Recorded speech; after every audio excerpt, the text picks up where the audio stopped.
Hello and welcome. My name is Ofra Caraballo, and this is Healing the Healer, True Self Care while being a trauma aware massage therapist.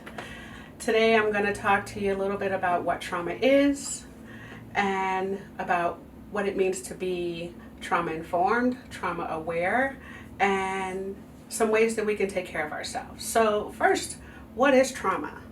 Trauma literally means wound. So, trauma is a wound, and like any physical wound, left untreated, it can fester and spread to other parts of our lives. So, we're talking about emotional and psychological trauma. And the idea is to have some awareness of what's happening in your client as part of their healing journey. So, trauma is any event that causes you to feel terrified, horrified, helpless, and hopeless. When those four come together, the body responds, it reacts, parts shut down, and that trauma is in the body and it's stored in the body. Ideally, we get help right away, but when we don't, that trauma becomes unprocessed information, unprocessed pain, and it's trapped in our bodies, which is where you guys come in. As trauma therapists, as massage therapists, you're actually moving that trauma around. And so helping people with their healing journey. And so what I want to talk to you about is the importance of how we all work together. I do emotional, psychological trauma work, but our brains work from the bottom up.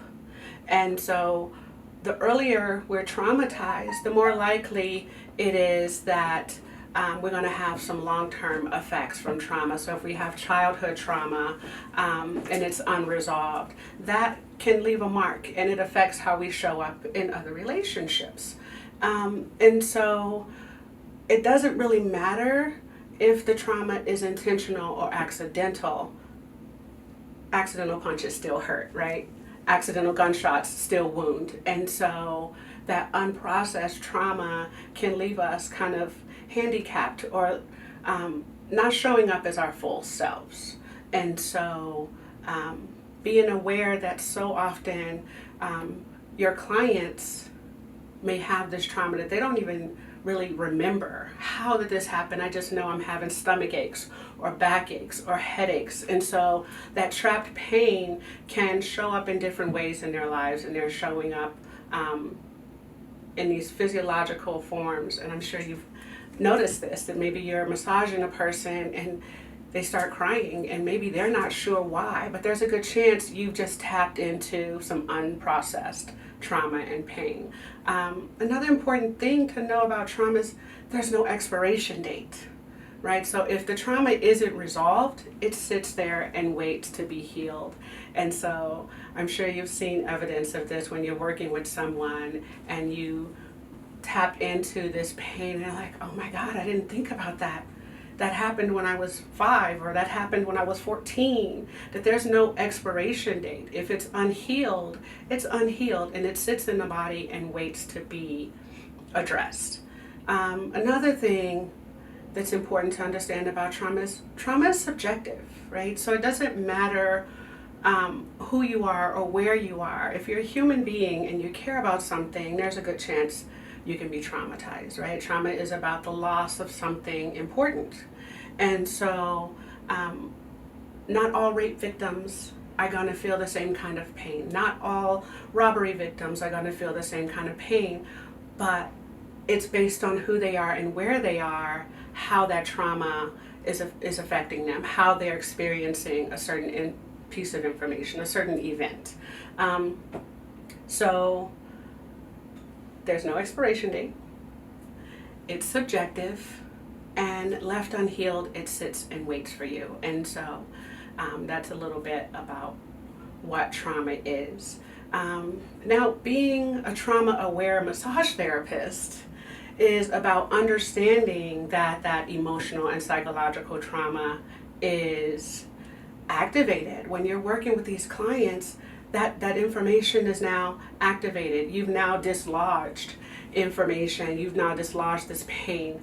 And so part of that awareness is to make sure you're giving your clients the opportunity to now organize this trauma, organize this information. So we talk about post-traumatic stress disorder, anxiety disorder, depression disorder, right? That's disordered information, disordered emotions, disordered thoughts, and these little pieces of information are floating around in the body, right?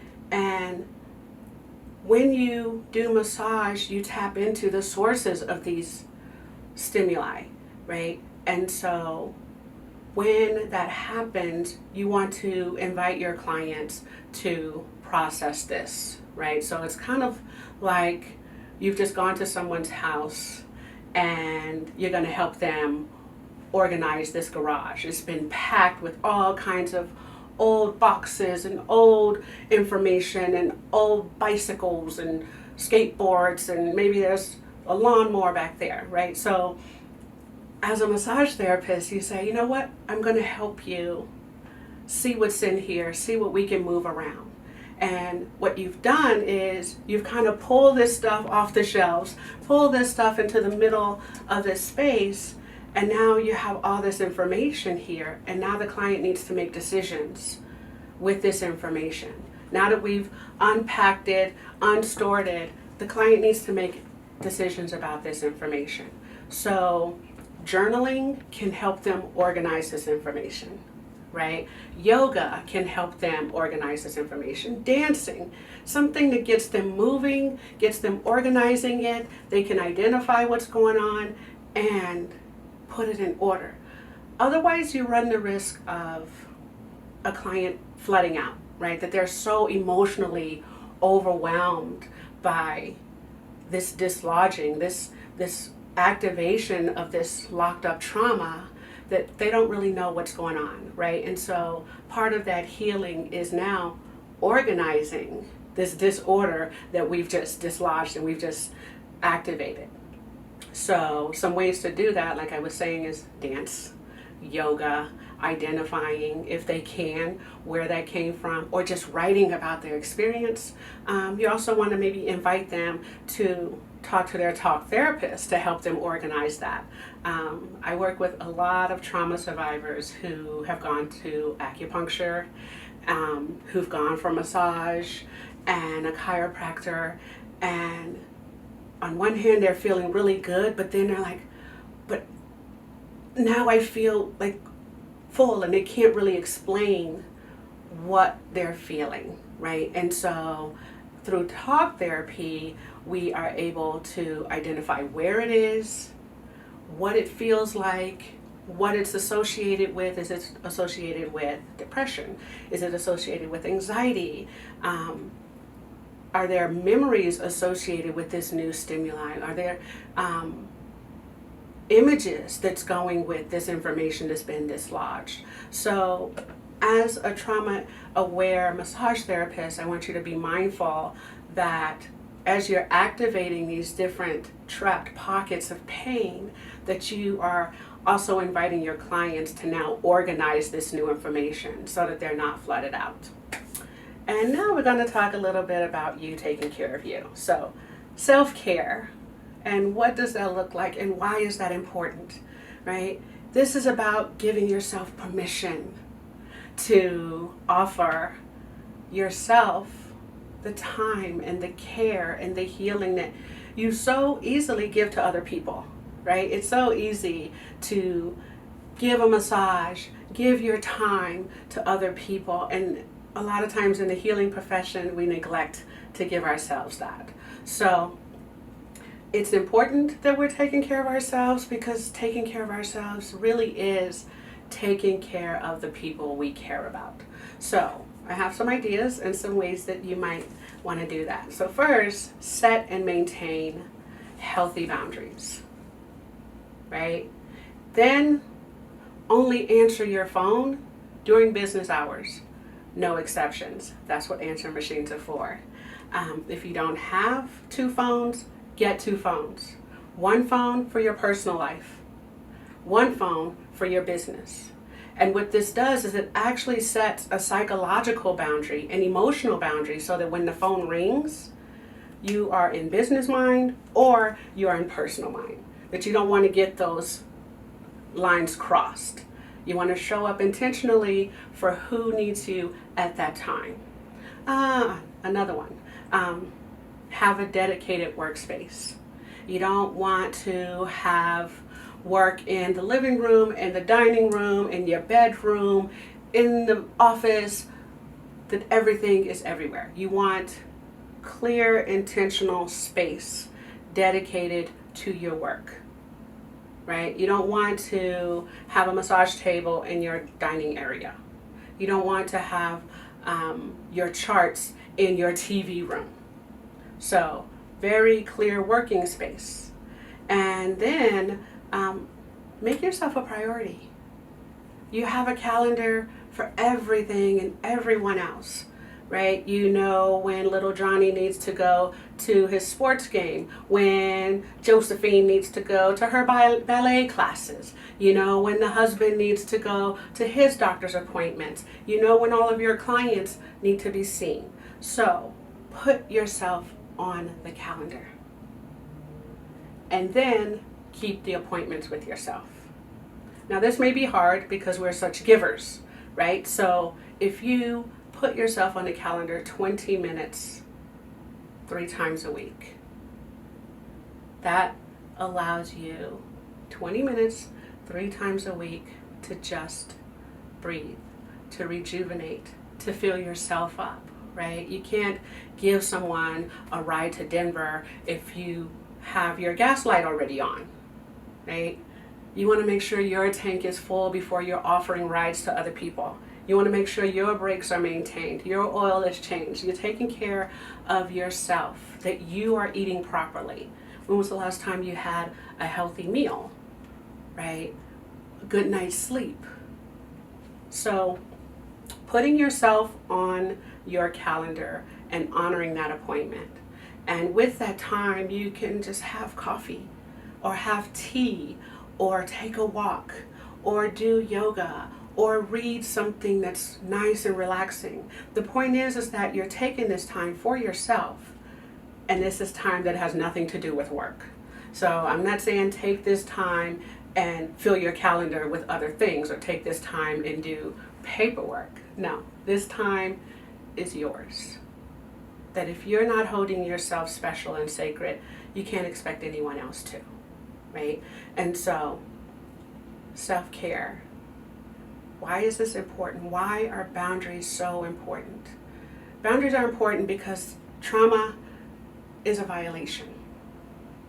Trauma is a violation of our personal sense of self, our personal sense of safety, right? And so when those boundaries have been violated, we have a hard time even knowing what healthy boundaries can look like, right? That if you were abused or neglected by the people who were supposed to love and take care of you, you're not really sure what a healthy boundary looks like, right? If you have been through a volcano or a hurricane, right? Trauma doesn't always have to be intentional, and it's not always person to person.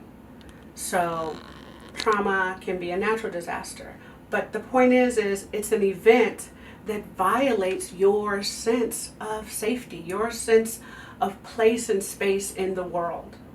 And if we're going to set up an environment of healing, which is what we do, right? At the end of the day, we're not healing anybody. The only person we can really heal is us, right? A doctor doesn't heal a broken bone. A doctor doesn't heal a gunshot wound. But what they do is they may set that bone, put it in the cast, and facilitate that environment of healing, right? And we are very much the same way, right? Being a massage therapist, being a talk therapist, what we're doing is creating a safe environment to facilitate the healing of our clients, of our patients. And so back to us, we need to create healthy environments for us to heal, to restore those boundaries, to restore that safety. And so setting a calendar is a simple way of saying, I am a priority. No matter what, Monday, Wednesday, Friday at 3 o'clock, nothing, just me. That's when I take my walk. That's when I have my tea. That's when I sit and journal. That's when I do yoga. But there's something that sets you aside from everyone else who needs you. There will always be people who need you. And you need yourself the most, right? And so, boundaries are important because they put a framework. And with that framework, there's a sense of safety, right? Safety is about predictability, accountability, showing up when you say you're going to show up, keeping your word. And if you're not doing that for yourself, you're kind of a hypocrite, right? So start with you. Set those boundaries for yourself. Get 2 phones. I was talking to a friend the other day, and I mentioned to her that she needed 2 phones.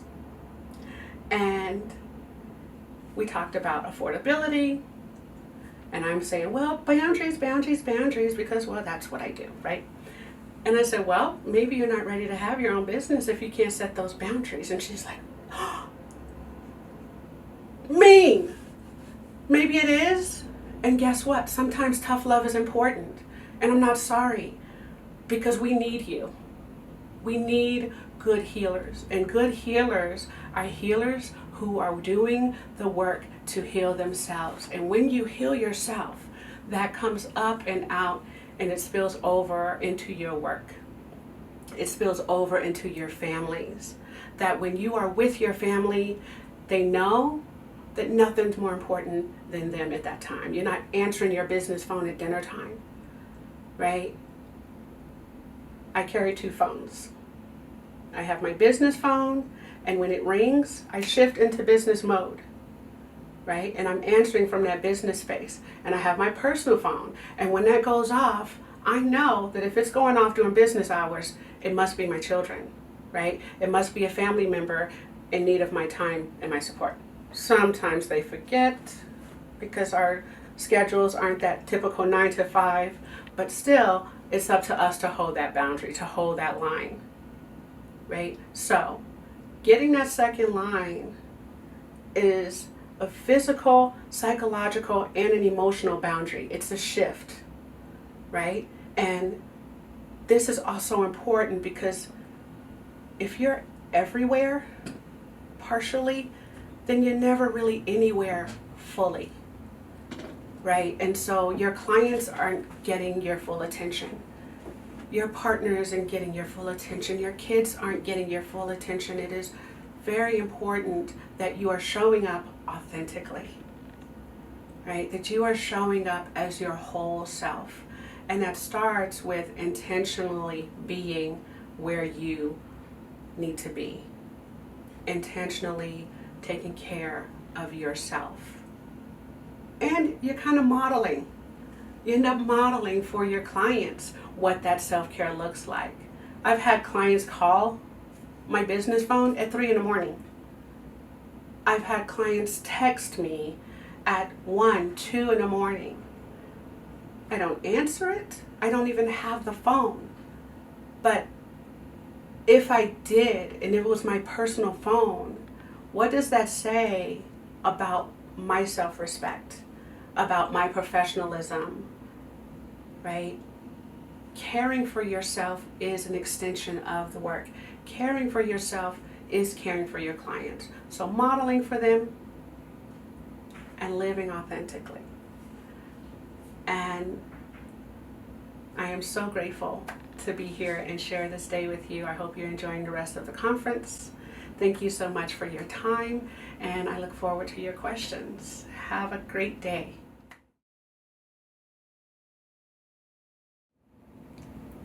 So, back to giving ourselves permission to set those boundaries, permission to make ourselves a priority. A lot of times being healers, being givers, we have a hard time saying no. What do you mean no?